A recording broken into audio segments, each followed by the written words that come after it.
कोशिश कैसे करनी चाहिए कि आपको ना बिल्कुल निश्चल होना पड़ेगा। धोखाधड़ी का, छलावे का जो भाव होता है ना लोगों के मन में, वो खत्म करना पड़ेगा। प्यार से और मदद करते हुए लोगों की अपना रहने सहने का तरीका बदलना होगा। अब इसमें क्या होता है, अगर आप किसी का कर्ज हटाने के लिए भी बढ़ोगे ना आगे, वो पहले तो शक के घेरे में गिरा हुआ रहता है, शक्की मिजाज हो जाता है उसका। तो आप कुछ करने भी जाओगे ना, तो वो सोचेगा ये सही है कि नहीं है, सही है कि नहीं है, विश्वास करोगे ना आप। अच्छा, अगर कोई कर्ज आपके ऊपर चल रहा होगा और ऐसे में अगर किसी ने आपके परिवार पे वशीकरण कर दिया, तो वो 200% काम करेगा। क्योंकि ये इसलिए काम करेगा क्योंकि इस जन्म में भी आपने कोई खास कोशिश की नहीं है। वशीकरण जब भी उतरता है जब आपने कोशिशें की हों जिंदगी के अंदर, क्योंकि भगवान भी तभी मौका देते हैं। समझ रहे हो? जानवर को वो मौका नहीं मिलता है जो इंसान को मिलता है, पर इंसान गवा देते हैं। मेरी आंखों देखी है, गवा रहे हैं लोग।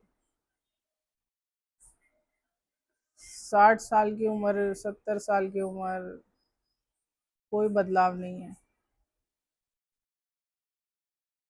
तो आपके ऊपर से कर्ज कैसे हटेगा? बच्चे हो जाना घर में, या ये काम पूरे हो जाना, कोई ये इस बात की निशानी नहीं है। आप इधर बच्चे पैदा करने के लिए नहीं आते हो, ठीक है, अपना कर्म काटने के लिए आते हो। पर इंसान इन चीज़ों में लग जाता है तो वो सोचता है कि बच्चे हो गए हैं तो मुझे तो कुछ ज़्यादा कुछ करने की ज़रूरत ही नहीं है। नहीं, आपको बहुत कुछ चीज़ें करने की ज़रूरत है। गंगा जी में, त्रिवेणी में, कहीं भी नहाने से आपके पाप धुलने वाले नहीं हैं, और ना ही वो कर सकेगा, और उल्टा वो वर्क करने लग जाता है तेजी से।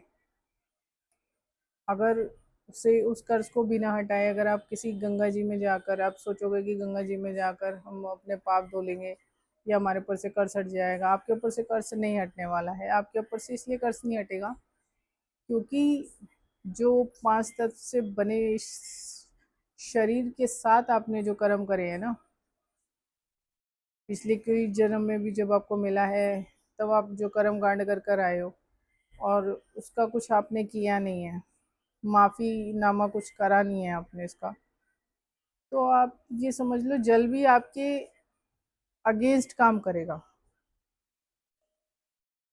क्योंकि कुदरत की चीज है। कुदरत तब तक नहीं बख्शेगी आपको जब तक कि आप अपनी गलती नहीं मानोगे और उस गलती को मानने के लिए पश्चाताप नहीं करोगे। तो आप कहीं भी जाओगे ना, आपके साथ क्या होगा कि आपकी कोई हेल्प होगी नहीं, और कोई अगर आपकी हेल्प करना चाहेगा तो आप उसी पे शक करोगे। बात वहीं आ गई ना, कि आप अपनी हेल्प से ही पीछे हटोगे। कोई आपके सामने आ भी जाएगा ना तो भी आप पीछे हटोगे। ये सबसे पहले होता है इसमें। क्योंकि उस चीज़ को आपने इतना दुख दिया है, उस आत्मा को आपने इतना दुख दिया है कि वो कर्ज के रूप में आपसे जुड़ गई है, और वो ऐसा होने नहीं देगी। और आप कितनी भी कोशिश कर लो, उससे होने वाला कुछ नहीं है। पूजा पाठ भी करोगे आप, बेकार जाएगा, और आपका करा हुआ दान भी नहीं लगेगा। इसमें कोशिश क्या करनी है आपको? कोशिशें बहुत लंबी होती हैं इसमें, बहुत लंबी होती है। मतलब अगर मैं बताने जाऊँ ना तो 99% आप नहीं करोगे।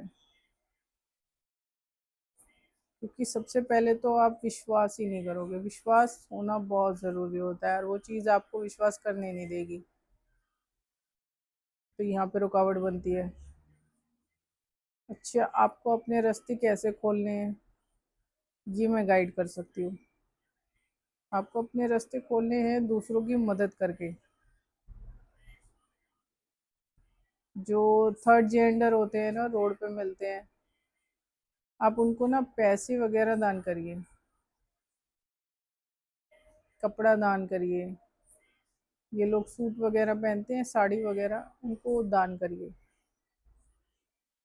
मतलब कुछ दान करना सीखिए, क्योंकि थर्ड जेंडर ना तो नर में आता है ना नारी में आता है, तो उसको किया हुआ दान बड़ी जल्दी लगता है। अर्धनारीश्वर का रूप है वो। तो अगर आप उसको कर्ज लगे हुए में उसको दान करते हो तो वो उसको ज़रूर लगेगा, और उसका आशीर्वाद आपको लेना बहुत ज़रूरी है, बहुत ज़्यादा ज़रूरी है। बेवकूफ़ लोग क्या करते हैं कि खिड़की नहीं खोलते उनके लिए, देखते तक नहीं है कि हमें कुछ देने से कुछ मिलना है तो है नहीं। लाखों की गाड़ी की किस्त दे देंगे मंथली में, लेकिन उन्हें दान नहीं करेंगे, क्योंकि रुकावट तो हो गई ना। आप पिछले जन्म में आप कर कर आए हो, कांड तो आपने करा है।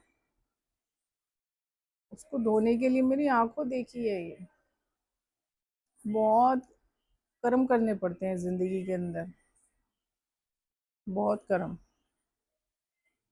तो कोशिश करिए आप किसी की मदद करिए, उसकी दुआ से रास्ते खुलेंगे आपके। फिर अगर आगे आपकी मदद के लिए आएगा तो आप विश्वास करना सीखोगे। ठीक है। तो थर्ड जेंडर को जैसे मैंने कहा ना, कुष्ठ रोगियों के आश्रम में जाके करिए, बूढ़े बुजुर्गों के आश्रम में करिए। बाकी कहीं कुछ खाना पीना दान करना नहीं लगेगा आपका, बेकार है। मैं अभी से बता रही हूँ, बेकार है। आपको पूजा पाठ करना बेकार जाएगा, क्योंकि कोई ना कोई कमी, मतलब आप ऐसे रास्ते पे जाओगे जहाँ आपका पूजा पाठ लगेगा ही नहीं। आप वो काम करोगे जो पूजा पाठ आपका लग ही नहीं सकता, सफल ही नहीं होगा। समझ रहे हो मेरे कहने का मतलब? ऐसा होगा आपके साथ।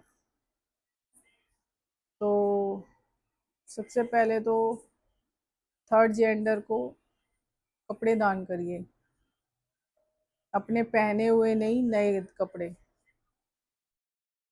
पहने हुए तो आपको धोकर, और अगर उसके लायक हैं धो के अच्छे से प्रेस करके ड्राई क्लीन करवा कर तब उसको दान करिए। अच्छा कपड़ा करना, जिससे उसका दिल खुश हो जाए देखकर, और वो आपको दुआ दे दे,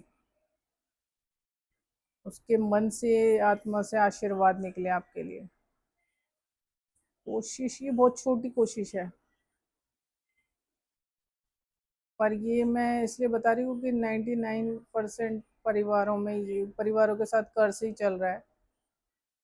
इसको नाम दे देते हैं पितृदोष चल रहा है, कालसर्प दोष चल रहा है, और पता नहीं क्या क्या, चांडाल दोष, महाचंडाल दोष, पता नहीं क्या क्या कहा जाते हैं ज्योतिषी। तो कर्ज को आपको अगर हटाना है, श्राप को अगर आपको हटाना है, तो आपको कोशिश करनी होगी पहले आशीर्वाद गेन करने की, कि आपकी आत्मा को जितना हो सके आशीर्वाद मिले। शुरुआत आप थर्ड जेंडर से कर सकते हो, अर्धनारीश्वर का रूप होते हैं, तो उनसे शुरुआत आप कर सकते हो। ठीक है। मैंने बताया ना, इसमें कुछ लगता नहीं है, तो कहीं भी जाओगे कोई उपाय कोई काम नहीं करेगा। लेकिन इस जो तरीका मैंने बताया ना, अगर इसको आप करते हो तो कोशिशों में, मतलब आप जो कोशिश करोगे ना, एक कदम आप ये लगा लो, एक कदम आप बढ़ सकते हो। इसमें बहुत सारे स्टेप्स होते हैं, बहुत लंबी मंजिल होती है, बहुत चीज़ें करनी पड़ती हैं, बहुत कर्म होते हैं। तो ये मत सोचिए कि एक दो दान करने से आपका कुछ हो जाएगा। हाँ, पर ये उस तरफ कदम बढ़ेगा आपका, ठीक है? और दिल से दान करने की कोशिश करिएगा, ये नहीं कि मैंने इतने पैसे का दूँ या इतने का दूँ, नहीं। जैसे आप अपने लिए खरीदते हो ना, अच्छा, आप क्या चाहोगे कि मैं अच्छा पहनूँ, ठीक है? हर कोई चाहता है। तो ब्रांडेड चीज़, अच्छा कपड़ा, अच्छी क्वालिटी, जैसे आप अपने लिए खरीद रहे हो, ऐसे आपको खरीद कर थर्ड जेंडर को देना है। तो उसमें रोना धोना मत मचाइएगा कि मैं ऐसे कैसे करूँ, या मैं ये करूँ, मैं वो करूँ, कैसे करूँ, ठीक है ना? पैसे या तो आप इकट्ठे कर लो, अगर आपके जेब में नहीं है, बस की नहीं है, तो आप इकट्ठे करके तब शुरुआत कर सकते हो, क्योंकि कर्ज ऐसे ही होता है, रुलाता भी बहुत है। तो आंसू पोंछने की कोशिश तो आपको पहले से खुद ही करनी पड़ेगी। आपके आंसू कोई नहीं पोंछेगा, आपको खुद ही पोंछने की कोशिश करनी पड़ेगी। कोशिश मैंने बता दी है, कोशिश यही है, फर्स्ट स्टेप यही है कि आप थर्ड जेंडर को कोई कपड़ा दान करिए। कोशिश करिए वो दुआ करे, दुआ दे दे, आपके सिर पे हाथ रख दे, तो और भी बढ़िया बात है। तो आप ये कोशिश करिए, आगे महादेव की जैसी इच्छा, ठीक है ना? अभी के लिए इतना ही। हर हर महादेव।